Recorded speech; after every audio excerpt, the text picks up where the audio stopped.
Super Smash Bros. Just seems to be the default childhood game. I remember when we used to play Super Smash Bros., at least it is for me and all of my friends, and honestly, I grew up loving this game, playing it at friends' house extensively, and yes, I was a filthy Bowser main. But not only is Super Smash Bros. Like the default childhood game, it's also a really interesting deep dive into one of the first really serious competitive games, even if it was accidentally so. Today, we're going to be taking a look at a kind of an older video that discusses the design and balance of not the game itself, but the headspace within the professional scene. How do professional players succeed with this game, and what type of professional players are there? Now, if you guys don't know me, I've been within the professional Overwatch coaching headspace for over 7 years, coaching all the way up to the Overwatch League for a couple of years, and psychology and leadership, coaching, mentality, performance are things that I am very heavily interested in and have been involved in teaching for a long time. So today, it will be kind of a clash of both the old world of esports with the new world of esports, with both old and new perspectives on what it means to be a professional competitor and what an average player can maybe even learn from the professional side of things. As always with all my React content, we'll be delving pretty deeply into my own thoughts, not just parroting what the video has to say. I will be linking that excellent video in the comments, so be sure to check that out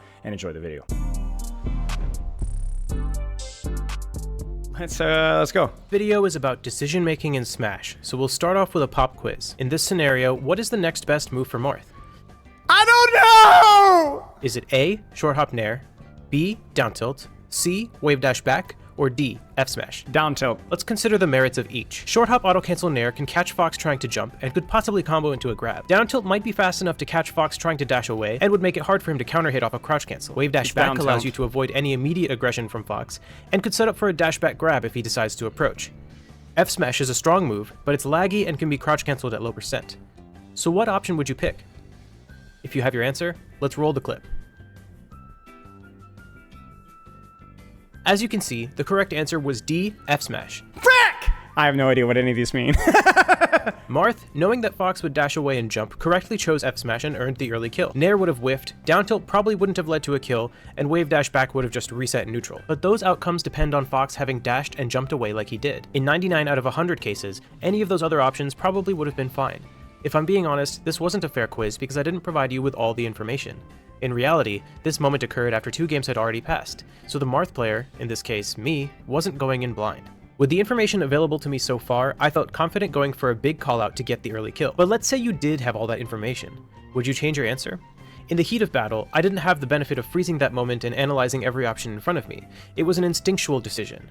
But it wasn't uninformed either, as I had 2 full games of information to base my decision on. All the same, taking a risk on a read like that is never a sure thing, so why did I make that play? To answer this question, I will break down 2 key elements of decision-making in fighting games: guiding principles and the inner mechanics of making decisions in a match. First, we'll review what these elements are. So basically, he just made an educated gamble based off of information that he had previous in the thing. It was a high risk, I assume, high reward play. I don't know much about Smash. Fighting game? Oh no. Yeah. We'll discuss how to leverage their relationship to one another to improve your decision-making capabilities. Every player's decision-making process is steered by a set of guiding principles. Due to the sheer complexity of fighting games, an objective best option is most of the time non-existent. As a result, players tend to adhere to we see this with angles, right? With positions. To translate this to Overwatch, there's almost never an objectively optimal angle. There's one that is there's almost always at least 2 choices: high risk, high reward, low risk, low reward, or somewhere along that spectrum. For almost all characters. Your choice is more of a representation of your personality, or an expression of your personality, an expression of what you think is needed based off of the game state at that point in time, whether it's the ultimates. We talked about that earlier with Cap's video, right? Or it could just be the one that's most accessible and just the one that is the most convenient to go to. Your choice. To a system of principles that helps break down the influx of data into more digestible pieces. The system could be focused on player-specific data such as defensive habits and approach options, or it could be focused on common interactions in a matchup. One of the most popular theories on this is the concept of heart, body, and mind. The idea is that every player has a primary affinity with one of the 3, and that affinity encompasses the way they play the game. In this context, let's consider each affinity as an example of guiding principles. This is my take on what each affinity means. A mind-based player is one who focuses on breaking down specific interactions in pursuit of optimal punishes.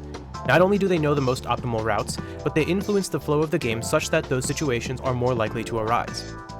A heart-based player is one who feels out their opponent so they can plan their moves based on the opponent's habits. This could mean foregoing a guaranteed punish in favor of a riskier but stronger option. High risk, high reward, low risk, low reward. Basically playing the probability objectively versus playing your opponent, all right? Playing the objective properly, playing this angle because it's the best angle on this map all the time versus I know this ball player last game, I know that the type of him, I'm going to try to outplay him with how I play things. It's a lot harder to do this, I think, in a hero shooter, to be frank, because there are more variables. And so it's much harder to notice player patterns when there are 5 enemy players to look into. So this is probably something that's a lot more relevant in fighting games, less so in Overwatch. I think it's much easier in Overwatch to be analytical and less easy to be more personality expressive. The body affinity is one that most people have trouble defining. In my view, the body affinity manifests in robust game plans that are highly refined and informed by knowledge of the meta. These players are very difficult to outplay without comparable game knowledge or without multiple hard callouts.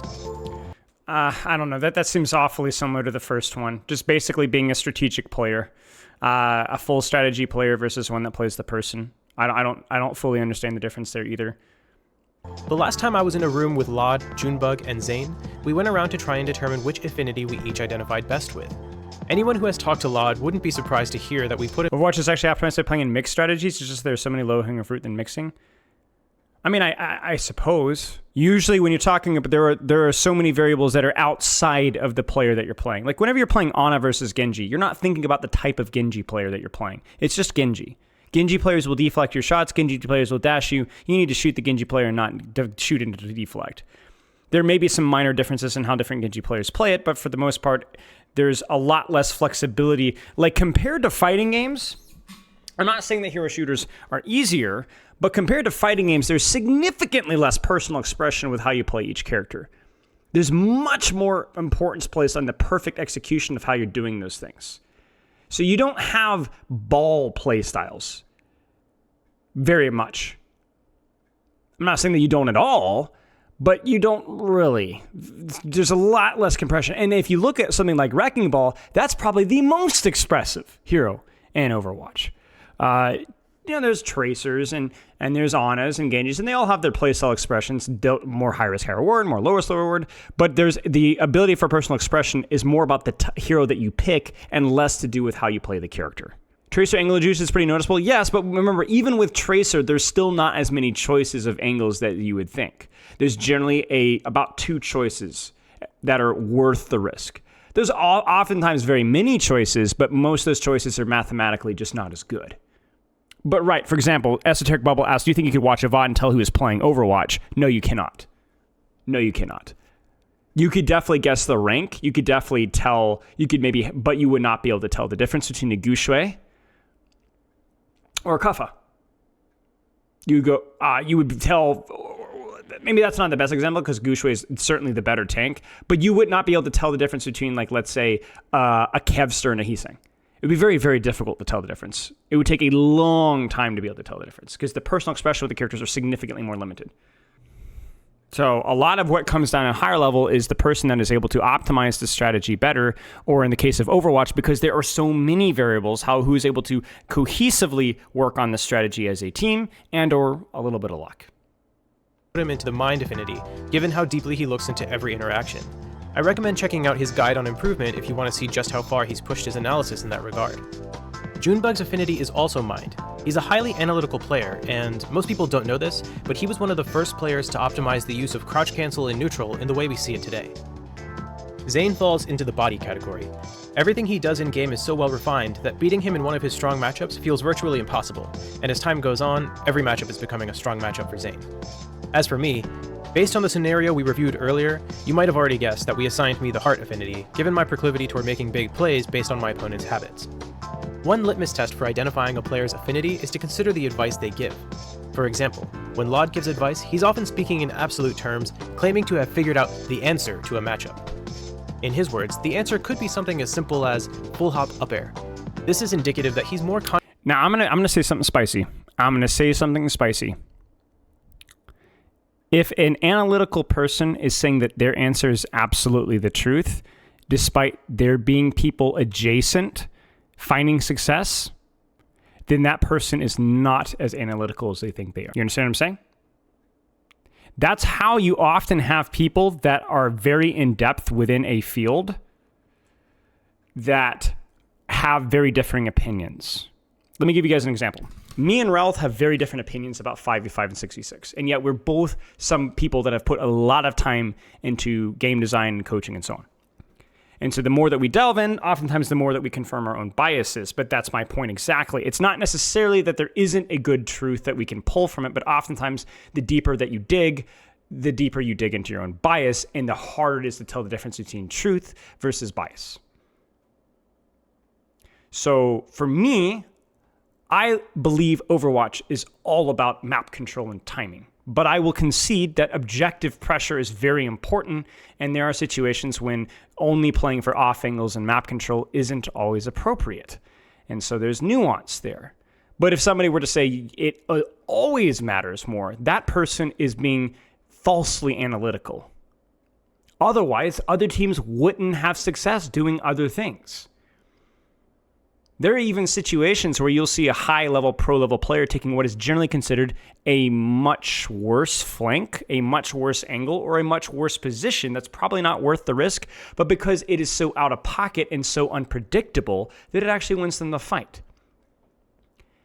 You'll see suboptimal strategies occasionally winning because being suboptimal occasionally abuses the human-like weaknesses of your opponents. For example, we often talk about cheating or kiting ultimates.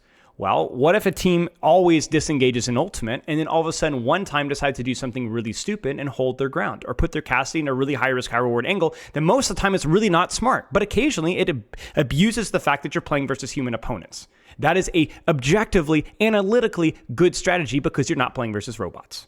Right, exactly. It's not actually suboptimal play. It's abusing the fact that what it is, okay, if we want to be analytical about it, the analytics that we know to be the case is that being unpredictable is an advantage. The question is how do you balance between being unpredictable versus making the objectively correct play consistently?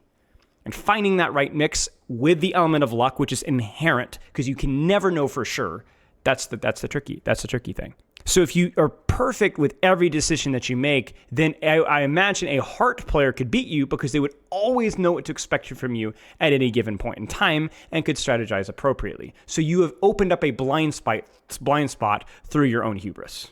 Yes, there is no objectively correct decision, of course. Every decision that you make in a game like Smash, and even in a game like Overwatch, which is way easier to optimize, is based off of hedging your bets. It is based off of hedging your bets. What is generally the correct play from an objective robot versus robot standpoint with a mixture of unpredictability for the human element. Consciously focused on specific matchup interactions than on the overall game plan or player habits. When Zane gives advice, it's often in the form of some handy bullets that comprise a game plan, such as use down tilt in this spot to bait out jumps. I think that heart players have a harder time articulating advice because they're more focused on feeling out the flow of the game. It's why when you hear Mango or None talk about the game, they don't typically talk about specific move interactions. What is the correct play in a game of rock, paper, scissors? Well, that goes into the psychology of what is the most consistently pulled out weapon and why. And I imagine that probably has a lot to do with the demographic of who you're playing. Or matchup strategy. They keep it more abstract. Now before you categorize yourself into one of these affinities, let me ask, do you think Mango's sole focus is on player habits and not on a robust strategy? Do you think what is the correct play to gain in a game of rock, paper, scissors? There is no correct play if you guys are both robots. Zane only focuses on his overall game plan and not on routing out the most optimal punishes? Of course, the answer is no. While any top player might primarily drive their decision-making from one affinity, you can't survive long at that level without pushing your abilities in all three. With that in mind, let's move on to the second key element of decision-making, the inner mechanics. Within each competitor lies two entities, the analyst and the doer. The analyst is making observations, processing information, and guiding further decisions. The doer is actually playing the game. In the fast-paced environment of a competitive fighting game like Smash... So this is the difference between the analyst and the actor, the transition from knowledge into instincts, the ability to assess and then act. The faster this is done, the more unconscious this is done, the more efficient that process is. I disagree with Loop. I disagree. I understand your point, but Overwatch is not rock, paper, scissors. There are objectively certain angles and certain positions which will provide more than often than not an overwhelming advantage because the enemy team will not always play perfectly.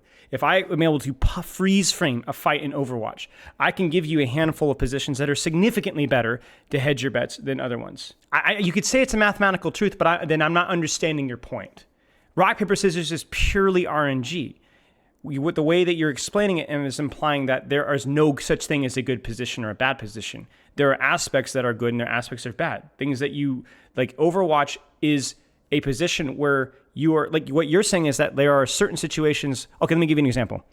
You guys ever play a game called Yahtzee or Farkle is another one that's similar, or Blackjack? There are certain situations when it's good to hit and it's good not to hit. There are certain positions that where the mathematical odds that are good that you should. You get what I'm saying? I'm not sure I understand your point. I'm not sure rock, paper, scissors in Overwatch comparison is good. I think it would be more like, yeah, I'm not sure I understand. The doer. So you're saying, Waloob, that rock, paper, scissors is the difference between good position 1, good position 2, and good position 3. In which case I would agree. But that's just you get what I'm saying? So is that what you're saying? If every position provides equal reward for the risk, then all positions are equal. Always taking good position 1 is worse than mixing. Yeah, no, I agree with that, right? Because then you become the brain. You become predictable, and then the enemy team you will open yourself up to hearts to outplay your positioning. Because it's not optimal. You're forgetting the human element where people will learn and outplay you. Is actually playing the game. Although there's also the human element where you can go the same decision 2 or 3 times in a row and then change it.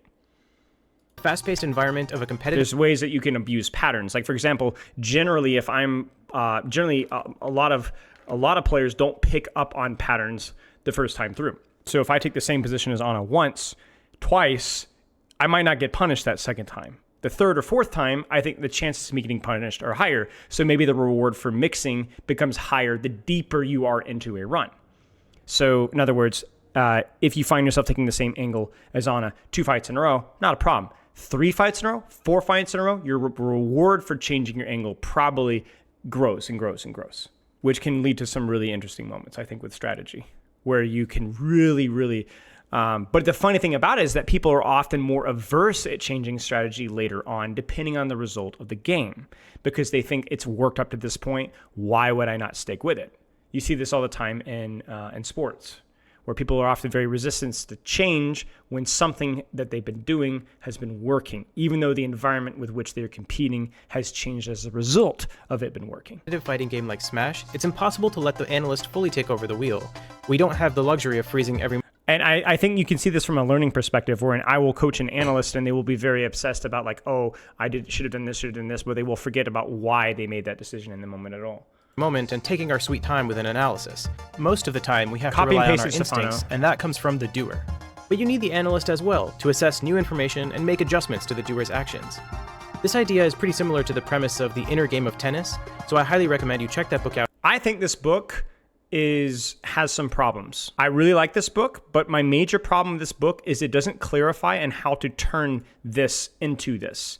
It emphasizes that there are way too many doers that become analysts at inappropriate times. But it doesn't clarify how you're able to turn your analysis into doing. And so with the Inner Game of Tennis, I feel fails to, at least when I read it, and I spoke with a sports psychologist, Landon Gershenko, who worked with London Spitfire, and we talked about this book a lot, and we agreed that the problem is that it doesn't clarify how to transition from knowledge into, and the fact, the value of thinking during practice versus not thinking during performance, if that makes sense. And I think this is where, this book is very old. I think it's around 40, 50 years old, maybe older. So obviously it was groundbreaking at the time, but you need to take it with a grain of salt. The concept is that, here's a question for you guys. You are playing mini golf. I use this, by the way. I'm not going to elaborate. You're playing mini golf. You play mini golf about once a year with your family, with your friends, and you want to win. How do you approach it strategically? You're not very good at mini golf. Do you focus on the accuracy of your putt? Do you line up your shot? Do you lie down and line up your arrows? Or do you just hit the ball in the hole? The strategy is if you're only planning to win now, you do the Inner Game of Tennis strategy and you just hit the ball. You do not think. You line up your feet. You look at your target. You look at the ball. You maintain eye contact with the ball. And you hit the ball. You trust that your body will do the job instead of trying to micromanage it, because you're incapable of the minutia of the accuracy there. You just hit the ball. And I love doing this. I'm generally pretty good at mini golf. Whenever we play, I'm always either first or second in my like group of families, because I don't try so hard. I look at the hole, I look at the ball. I'll literally even tell myself, hey, hit the ball in the hole. And I'll focus on the ball and I hit it. And I do pretty good. I don't choke. I'm not very good at it, but I don't choke. Now, let me contrast that. Let's say I wanted to play mini golf once a week. How would I approach my game? My approach would be incorrect because I have deficiencies in my putt. I probably my arm, hand position, feet. I'm not factoring in the green. I have deficiencies in my gameplay that require deliberate and focused intentional thought, even if it screws up my score, to address that habit. We've talked about this in Overwatch, right?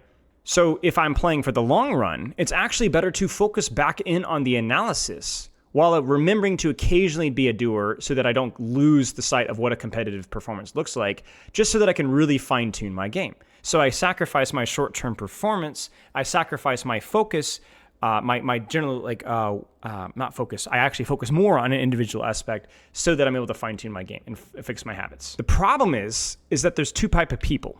There's the people that don't know how to focus on individual aspects of their gameplay, or there's people that want to perform but keep finding themselves analyzing live time and breaking it down into the minutia at inappropriate times at the expense of their overall output. And that's what the inner game of tennis talks about, is that latter group who tends to keep thinking in the moments when they shouldn't be and just playing. But the reason why I felt like this book did have some flaws, at least from my understanding of reading it, is that it didn't talk about the first group, which is people that don't know how to focus on a specific practice, which is ironic given that the tennis drill aspect, the ability to drill individual aspects, is even easier than it is with Overwatch. So anyway, elaborating, let's keep going here. Sorry for yapping. I find this stuff really interesting. Think back to the affinities we just discussed. Where do heart, body, and mind fit into the process between the analyst and the doer?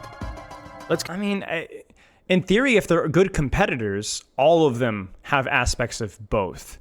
If the analyst struggles to execute in the moment, then he is needing to be more of a doer. But if the analyst is not struggling to execute, he's just making bad analysis because of his myopic viewpoint, it's not an inner mechanic problem.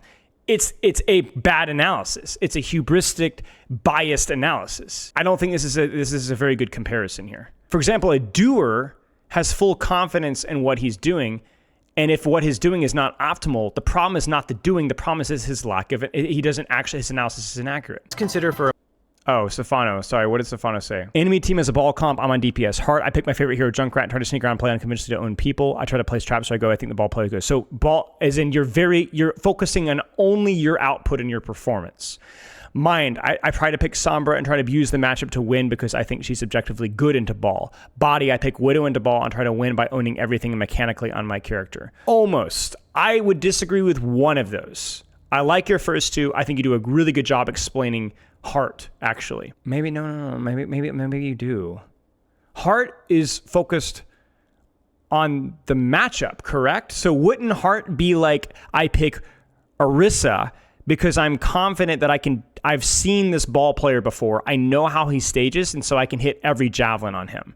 Mine would be, I'm playing around the ball, but I'm not necessarily playing around the ball because I know the ball player, but because I know how to play versus ball as a concept. If that makes sense. It's about playing the person versus playing the concept. Heart feels out the habits and timings of other. Yeah, so Heart focuses on the player, whereas mine feels like it focuses on the numbers. Like they might go Sombra into Wrecking Ball. They might not go Sombra into Wrecking Ball because they're not playing. They know Sombra. If I can't play Sombra, then I will not be able to beat Wrecking Ball. The character that has the best matchup. Oh, Tracer. You control the angles. You don't really focus the ball that much, but you exploit the lack of frontline presence. You know what I'm saying? They find some strategy that isn't necessarily playing the player, but playing the lobby. How do I win? What is the best analytical way of winning? Whereas a Heart is, I'm going to counter that ball player. I know him. I'm going to beat him. And so Heart, I think, are the counter swappers. I think they think about, or maybe Mind. I guess it's a little bit of both. But the problem with the Mind thing is that, as you guys know, counter swapping is not always the best play. And maybe that's actually actually a good analogy, because maybe mind players way overestimate their ability to make proper assessments. You get what I'm saying? We've kind of already questioned that. If mind players aren't winning and it's not just execution, it raises some questions. You get what I'm saying? Like maybe mind players think they're mind, but they're not actually mind. For a moment that the analyst has 3 facets, one for each affinity. That is to say, you have a heart analyst tracking your opponent's habits and weighing the risk-reward of going for reads. You have a body analyst measuring each action against your game plan and making adjustments accordingly. And you have a mind analyst calculating the most favorable Yeah, I don't know. outcomes in each situation. While we could categorize a player like Leffen as a body affinity player, if you tested his ability to analyze interactions, habits, and game plans out of 100, he would ace all 3 tests. One of the most common traps for fighting game players is pigeonholing yourself into one category. If you start telling yourself that you're a reads-based player, then analyzing reads is all you end up doing. Well, it also becomes I don't know if it's the proper term of confirmation bias, but it basically you are exactly what you think you are. I'm actually doing a lot of work on this with the Sekiro video that I'm working on, where people find themselves unable to react to parries or unable to Makiri counter because they believe that they're not able to. When if you actually measure the reaction speed window for a lot of those abilities, it's very forgiving. And in fact, a lot of them you don't even have to react to. A lot of them are telegraphed so that you know the combo before it even happens. Whether it's both audio and visual cue, a lot of times the reaction time is like over 500 milliseconds. 500 milliseconds of reaction time. You'd be hard pressed to find somebody with more than 500 milliseconds of reaction time. It's not about reaction time. It's people that believe that they can't react, and so then therefore they're unable to react. Mine is not objective. It is based on their understanding of game theory. That's exactly it, yes. And that's why I think that it can be such a dangerous trap, which I myself can be very victimized of recently. The inner analyst lives in the part of your mind that utilizes conscious thinking. It focuses on problem solving, so it walks through the logic of every problem and tries to find a solution. As such, it's possible to train your inner analyst Interesting to solve esoteric problems in all 3 categories. This is what you're doing when you analyze matches or ask advice from top players. However, as I mentioned earlier, most of your in-game decision-making is actually driven by the inner doer. When you're in the middle of a match, you can't stop. Yes and no. Yes and no. It depends on what spectrum you're on at that point in time. If you're in the middle of a match and you're supposed to be working on your down smash, up smash, jump, counter, response, bubble, poopy pops, I don't know anything about, then you're not going to be doing. You're going to be analyzing and reacting very slowly, developing habits. It's the same thing with hero shooters, right? Maybe it's different with fighting games, but it's not different in literally any other game or sport out there. Even something as fast as sprinting utilizes drills and cues to turn your attention to certain aspects of your gameplay, and it doesn't get much faster and more natural than sprinting. It's very difficult to coach sprinting because it happens so fast that it's hard to coach form. But even with sprinting, you can still be a deliberate, thoughtful sprinter with how you're training, even if it makes you slower. Or even if the drill that you're doing is slower than how you would normally run. So Melee is very fast. I'm sure that that's why Overwatch is hard to drill too. But I'm not convinced. I would have to, I'm not convinced, but I'm not so sure. And analyze every situation. You have to rely on your instincts to make decisions on the fly. Being in tune with your instincts is a key part of maintaining flow state, or accessing peak performance, or playing in the zone, whatever you want to call it. However, if you rely solely on instincts without any conscious thought, you end up playing on autopilot. Therefore, autopilot is flow state without the effort. That is my definition of autopilot. Autopilot is flow state without the effort. That's all there is. You get what I'm saying? Autopilot is basically brainless play, but without the desire to perform and improve. Flow state happens when there's sufficient challenge, right? But also sufficient motivation. You can put, because if the challenge was enough, then every diamond player and every diamond lobby would be in flow state, practicing hard. But if there isn't sufficient motivation, then they're not going to be entering flow state. Let me give you guys an example. High-level competitors, when there are stakes, perform better. Why? Not because they're thinking more. It's because their autopilot is forced to kick into gear, but not so much that they're thinking, but just they're forced to perform at their best. They're giving effort, not in any specific facet, not towards ult tracking or positioning. It just generally have more effort, which puts them into the flow state. I've seen this myself. I've worked a lot on my competitive mindset, and I've gotten a lot better at it over the years. I used to be way too much of an analyst, which made me overthink things in the moment and slow down. Recently, several weeks ago, when I was playing Freya, I played significantly better when I was close to Diamond 1, close to Masters 5, and so on. Because I felt, first off, there was a confidence of I'm on the upswing, and there were stakes. I was close. I could taste blood, and that either means that you choke because you immediately overthink things, or because the motivation is amplified, you play even better. And I played better and better and better the higher the lobby that I went, because I had motivation to. Now, technically, that motivation should have been there in Diamond 5 and Diamond 4, right?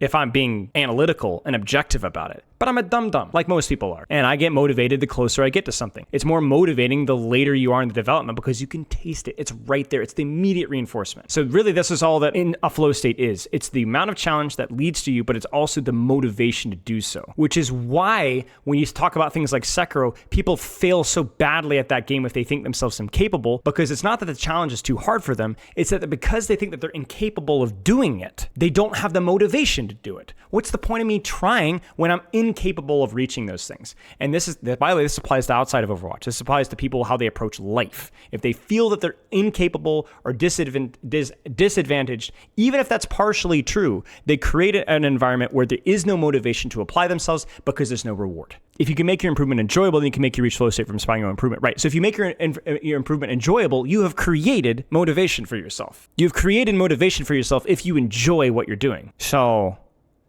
yeah. So that's why I think it's really important to it's not just important to believe in yourself. Believe in yourself, you could do it, right? Because that's what reaches flow state. But I think it's important for you to taste blood at one point or twice in your life. I think that's why it's important for children to be forced to do certain things that are difficult, that they don't think that they're self-capable of, at least a couple times. Every now and then. Not all the time. Kids should be able to choose their own things. I used to teach, obviously you guys know, I used to teach mixed martial arts a lot, right? There were a lot of 4, 5, 6, 7, 8, 9, 10, 11, 12 years old that wanted to quit mixed martial arts. The best parents didn't make the kids go all the time. The best parents did not make their kids go for years when they hated it. That's bad parenting. You should let children have some choice, especially as they grow up, to make their own choices. The worst parents force kids to go. The worst parents also, conversely, never force their kids to go to class. They'd show up, she didn't really feel like it, and they didn't show up, and they'd quit about a month and a half late. The best parents would force their children to reach a certain level. You've committing? Are you sure? Okay, you want to do this? Okay, you want to do this? Listen, if you sign up, you have to fight or train through yellow belt, which is I guess the equivalent of 2 or 3 months. You have to do it. Some days they don't want to go, they got to go. Some days they don't want to go, they got to go. So what would end up happening is that part of it wasn't always they didn't believe in themselves, but also part of it they just weren't as interested. But once they get that yellow belt, once they taste blood, because the yellow belt, it's not just about receiving an external reward, but they also see, wow, I can actually kick and punch and grapple and do things that I didn't think I was able to do 3 months ago. You're locking them into the system whether they want to or not. Once they reach the yellow belt, you step back and you go, what do you want to do? What do you think? What do you want to do? What do you think? Do you want it? This is what it's like. This is the kind of commitment here. This is the result. See what you can do? Do you want to continue to do this? Some kids said no. Some kids said, I'm proud of myself, but I want to apply that level of effort to something that's more meaningful, that I'm more interested in. And I also think a large portion of children's time should also just be playing for the sake of playing, right? With no goals at all, just doing it because it's fun. But having just that little bit, right? But a lot of kids are also like, wow, confidence, importance, skill. And they'd stick it out because they had tasted it. They saw what they were capable of. They had that confidence that I can actually do this. This actually feels good. The hard work, the delayed reinforcement that children are so unbelievably bad at, and honestly adults too, we finally see it. It actually adds up to. Children are really bad with delayed reinforcement, right? And that's oftentimes why we lack motivation, is because of that delayed reinforcement. The same thing when I said Diamond 4 to Masters 5 feels like it'll never get here. Diamond 1 to Masters 5 feels like it's almost there. So you create flow state by having a broader spectrum for reinforcement, because it's easier to motivate yourself when you trust the process. That's why I was successful with Sekiro, not because I have some freakish reaction speed. It's because I'd done so many hard things in regards to video games before that I knew that even though I sucked at the start, that I was like, I know that I'll figure it out. I will. I trust my brain. And I did. I'm not very good, but I figured it out. I trusted. Yes, it's good to learn what you intend to do. Right. There's a lot of like the gentle parenting, which has been caricatured as a contrast to the harsh, old school, crappy parenting, to where that you never encourage or drive children to do anything. But children don't have that level of self-control. You have to train them. Doesn't mean that you domineer them, make all the decisions. You lay off the gas as their competence grows. You give them more responsibility, more motivation, more responsibility, more choice making as their competence grows. You do the same thing with coaching Overwatch teams. The more that I worked with an Overwatch team and taught them my systems, taught them my fundamentals, taught them the way that we're going to play, the less that I coached them. The more I kept leading, but they started to take over the leadership. They would take over the VOD reviews. I trusted them. But they had to earn that trust, and you have to train that trust. And it's especially so with children because they need the ability to train that. Right. The old authoritative parenting type doesn't teach them to do what they intend to do. It tells them what to do, but doesn't grant them or train the skills that they need. Exactly. It never introduces the concept of building intention. They just force them to do things whether they intend to or not. Right. Might be a bit controversial here, but I've known friends of mine and even kids that I grew up with who went into the military. Military doesn't always teach discipline. It forces you to be in a disciplined environment, but it doesn't always teach you and train you discipline. And a lot of people that came out of the military, this is just one example of many, they oftentimes went right back to the same habits that they were before. So it's important to not just teach or enforce an environment, but train them. That's why I said with the yellow belt example, you let them taste blood and then give them the responsibility of making the next thing. And you let, so I guess all this being said, training your ability to embrace delayed reinforcement is what creates motivation, and which is what puts you into flow state. Do we start a hair growth treatment? Yes, that's great. Nice, Justice. Congrats, mate. Feel like you should make a decision because it came too easy or too obvious. Do you have any advice how to figure out when it's actually a bad idea to do those things and when it's not? I think a self-awareness of your own bias is the biggest thing that you can do. Some time reflection, looking back at the decision with the power of hindsight and be like, was I making that decision because it was right in the moment? So for me, let me give you guys an example. I will have a tendency to be, I have a lot of biases when it comes to Overwatch, but outside of Overwatch, I sometimes overthink things, right? So sometimes it's not that complicated. And so I know that my tendency is to overcomplicate things. So I try to mitigate that. It's very hard to do that though, Miss. And I think if we had an answer to that, that would be really easy. Yeah, exactly, Waloob. Yeah, so, okay, wow, we went really off the deep end here. Yeah, so the whole point is that, like, you embracing delayed reinforcement, motivation is what leads to flow state. Motivation plus challenge leads to flow state. If you don't have either one of those things, you are not in flow state. You're either in autopilot or you're in overthinking mode. Motivation plus challenge. And then obviously the ability to be able to utilize those things. If you're overly challenged, you will break flow state. Go with your first decision a lot of the time. There's a really interesting book I read called Blink, which talks a little about that. I'm not convinced of its applicability in all circumstances, but I do think there's a lot of circumstances where it is easy to overthink things, right? I think going with your gut can be a very accurate thing to do as long as you are aware of your biases and when and where to not trust your gut decision. For example, for me, I will have a bias with characters with fewer abilities. I'll go, probably not as well designed because I like a lot of abilities, but that's not an objective truth. We see characters like Tracer that are very well designed, even having very pared down kits. So that is my bias. I have to be a lot more analytical, like with Hazard. Do each of these abilities feel necessary as part of his gameplay loop, or is there bloat?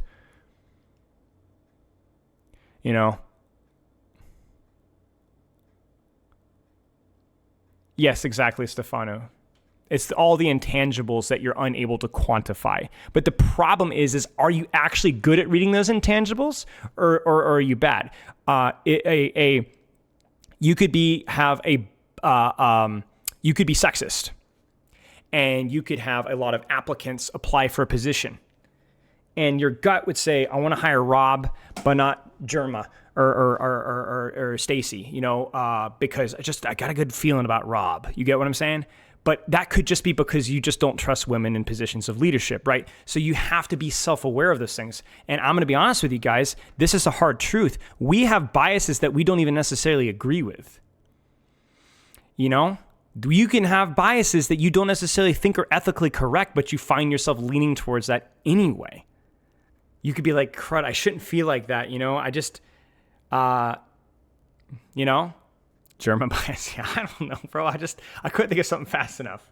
So it's like, that's the one dangerous thing. And that's why I think self-awareness can be so incredibly useful, right? So you can trust your gut instinct when your biases are either very weak or you are very experienced in the field. For example, if you threw up a replay code and said, what rank is this tracer? I would not look at the individual pieces. I would just watch. And I'd be like, plat, probably. I might be wrong, I might be right, but my guess is probably better than yours. I think Tracer is very well designed because she has been dominating the top meta for so long. Considering that you have a character that has been dominating the top meta for so many years and yet has not completely ruined the game for literally every rank below the top meta is exactly why she's well designed. Because she's not something that is pickable and abusable. She allows for flexibility, but if you're min-maxing every single aspect, you should play Tracer. Tracer is the best example of a good design because of that. Because of that. And more characters need to be pushed to her level. If a character has abusable aspects in all ranks, then the character is not well designed. Right, that's true, Stefano. If you thought about it for hours, would that change? Would your biases change? No. So maybe then the question is, go with your gut instinct, but then also pause. Are one of my implicit biases kicking in right now? You know, and then go with your gut instinct again. You know. Tracer's greatness in design was luck? No, I don't. I think Tracer's greatness in design was that a character that is built around mobility will almost always succeed. That's why. That's why if you look at all the great design characters in Overwatch, almost all of them are revolving around mobility. Because mobility, it ages well. Sorry, mobility is just better. Mobility is fun. It doesn't matter if you're talking about a fighting game, a combat game, it doesn't matter. Mobility is fun, mobility is hard, and so therefore mobility is more often good design. Because mobility has implicit choice. Always. I don't know anything about fighting games, but I promise you that consider some of the more better designed and more skillful characters have mobility. I don't know anything about fighting games, but I promise you that's the case. Maybe not all the way, but there will be a heavy bias towards more mobile characters, generally better design, healthier for the game, and so on. It's just the case. That's the rule. You look at anything, dude, you look at freaking basketball, more enjoyable, strategic, healthy basketball metas involve moving the ball because it's not easy to do and it requires team play and multiple different choices. How do you pass? That's why the solo shooter environment that we have oftentimes in basketball can be not very fun. Even in football, American football, I don't know enough about soccer, the actual football, so I won't speak. Moving the ball across the field with multiple different angles is a much more enjoyable viewing experience and a much more balanced strategic approach. Movement is just inherently choice-driven. Yes, it's like strength builds versus there's a reason why everyone freaking loves fast builds and a lot of stuff. Not everybody likes it, of course. Everyone has a different hero fantasy, but it's not because being fast is good. It's about the moving in different directions is good. You just made me unfollow. Unlucky. So that's kind of my point. You know, it's that when movement doesn't require choice, it's not as enjoyable. It's not as enjoyable. But when movement involves choice, and it usually does in most sports or games, it's enjoyable. Things in league mobility isn't always better than it could be true. Yeah, I honestly don't know. I don't know if mobility in league always implicitly involves choice or if it does not. There's characters like Ana that don't have any mobility and yet their entire kit is built around choice. So you don't need mobility to have choice. It just is honestly the easiest way to do so. Like, the irony here is that I can say something is a great design, but let's be honest, guys, adding mobility to a character is a really easy design choice to make them more fun or more skillful. I'm not saying it's a bad choice, but it's like an artist painting a forest. It's really freaking hard to make an ugly painting of a forest. Self-portrait? That's different.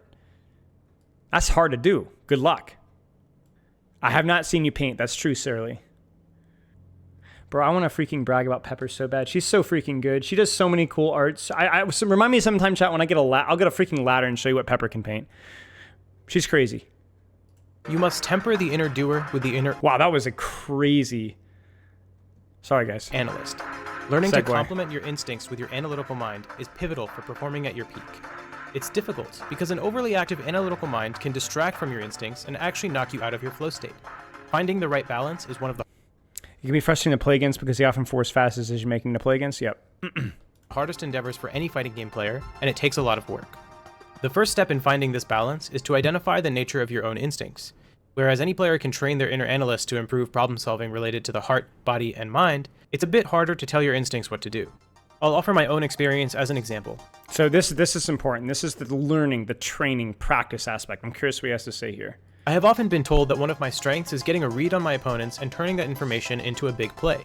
It's the reason so many of my victories have been seemingly hopeless games that I somehow managed to win. In fact, my brother often tells Right, because he's playing the person. He's not playing the statistically predictable way. I assume he's using this clip because he clutches it because, 151 to 43%. But the question here would be, would a smarter analytic player and LOD expect Rishi to pull something more high risk, high reward? This kind of goes back to what Waloob was talking about earlier, where the strategically analytical correct play would be for LOD to do something a little bit unpredictable. Not super high risk necessarily, but maybe something a little bit unpredictable so as to not make himself so vulnerable to such a high risk maneuver. Oh, it's his brother. That's cool. tells me he doesn't think I really start trying until I'm completely cornered and my back is against the wall. Challenge for flow state. My set against Zane from the Big House 8 is a good showcase of this. Zane takes early leads throughout the set with his strong game plans and dominant neutral play. Whenever I was put on the back foot, I would let my instincts take over, guided by the analyst's assessment of my opponent's habits, and make a big play to put myself back in the running. But what if I never lost the lead in the first place? I could train my body analyst, but would still need to practice guiding my instincts with that analyst. So what motivates? What would motivate?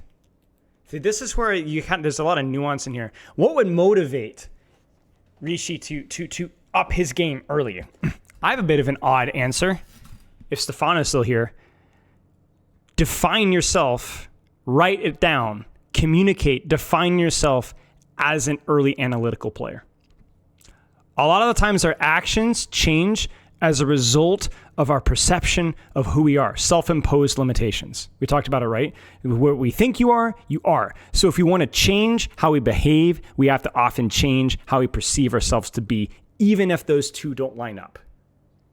So even if Rishi isn't an early analytical thinker in how he plays right now, he'd have to find some way to force that perception upon himself, maybe in the way that he acts. During training, forced himself to be early analytical and describe himself. Yeah, I'm an early analytical player. I'm going to behave like an early analytical player. Fake it till you make it. Man, fake it till you make it's a real thing, man. It's a real thing. So you need to try to shift your perception, shift your actions so that you actually become what you think that you're going to be. Yeah, I am Shu, I will hit that nade, right. In the lead. It's definitely possible, but requires a great deal of practice and discipline. That said, there are players who have achieved this, and one in particular comes to mind. Hungrybox is no. If you can perceive yourself as someone who can quit smoking, it's pretty huge compared to if you perceive it as too hard and you'll never do it. Right. Right. I even read a really interesting thing where people are saying, don't say that you're quitting smoking. Just say, I'm not a smoker. No thanks, I'm not a smoker. When people offer you a cigarette, don't say, it's the Atomic Habits thing, right? Don't say I'm trying to quit. Say, no, I'm not a smoker. I don't smoke. That's not who I am. Go home and smoke a cigarette because you failed, but you're not a smoker. You're a guy that occasionally smokes a cigarette, but you're not a smoker. You're not a smoker. That's not who I am. I do this all the time, dude. I catch myself making hard decisions all the time. You probably can relate to it. Making uncomfortable, not easy decisions, not even instinctual decisions, because I'm like, no, yeah, this is not how I'm perceived. You know, like I see myself a certain way and I behave that way, even if that way is uncomfortable sometimes. That's how I got into games. I made a fake company to get into E3 back when it was a thing, back when I was in college. That's crazy. That's crazy. Known far and wide as the most clutch player in the world. Although he plays one of the most fragile characters in the game, the way he utilizes her movement and defensive options makes him feel untouchable. And yet, the moments that define him aren't how many times he's consecutively outplayed his opponent. It's the singular moments at the end of a set where he finds the kill seemingly out of nowhere. He keeps track of his opponent's habits, he knows the setups and mix-up situations that let him find his kill moves, and by the time you're at the last hit situation, he's already spent minutes conditioning you through his methodical game plan. This is an example of all the That's interesting, conditioning you through his methodical game plan and then maybe pulling something unpredictable. Maybe he's training you to think and react in a certain way and then being unpredictable what he does. these affinities coming together, and it's what makes him very, very hard to beat. It's the same way that people try to identify with zodiac signs. Yeah, I mean, if you believe in zodiac, you're going to be consistent with zodiac. No matter how high pressure the situation may be, he's able to accurately identify his win conditions and guide his instincts with precision. This is how he's able to win tournament after tournament. So let's recap. Within each of us, there is an inner analyst and a doer. The analyst represents our conscious thinking, the part of us that processes information and comes up with solutions. The doer is where our instincts live. It's how we're able to... Yeah, it's the EU strafe, right? I do this all the time, okay, right?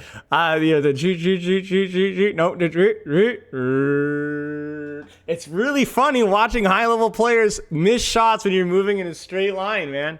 To keep up with the fast-paced nature of a game like Smash. To improve as a competitor, you must consider both the analyst and the doer, and the relationship between the two. Maybe the heart, body, and mind framework resonated with you, and maybe it didn't. I often tell Laud that he's a melee Sith and I'm a Jedi. Whatever the case may be, it's important to become familiar with the nature of your inner doer, and to train the problem-solving abilities of your inner analyst. My goal with this video was to at least give you the tools to begin that conversation. Do you have a different set of guiding principles that I didn't cover here?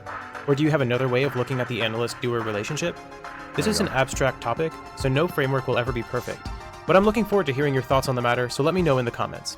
Thanks for watching, and good luck. Well, that was a good video. Heart, mind, and body. Final thoughts. Final thoughts are that in instinctual play, a lot of players will play around their opponent. A lot of players will play around what's the best strategical play. And a lot of players will just focus on solely their execution. I feel like the most consistent approach is to focus in Overwatch, because of it being incredibly difficult to know what is objectively the best play from a strategic hero pick position thing, or to know how to outplay your opponent. It's best to focus on only your system and your output, and then willingly adapt that to different variables as you improve. So I would say most Overwatch play is more body focused, with incorporating parts like heart and mind depending on the situation and as you get better. So what you do is you have a system for how you play Ana, and then as you get better and more comfortable with the character, you start to accommodate different things about what is generally the best position for Ana. What is the best situation? What about this situation? What about that situation? How do you position versus Winston? How do you position versus Ball? And then as you get better and better and better, you may even be able to make unpredictable reads depending on how,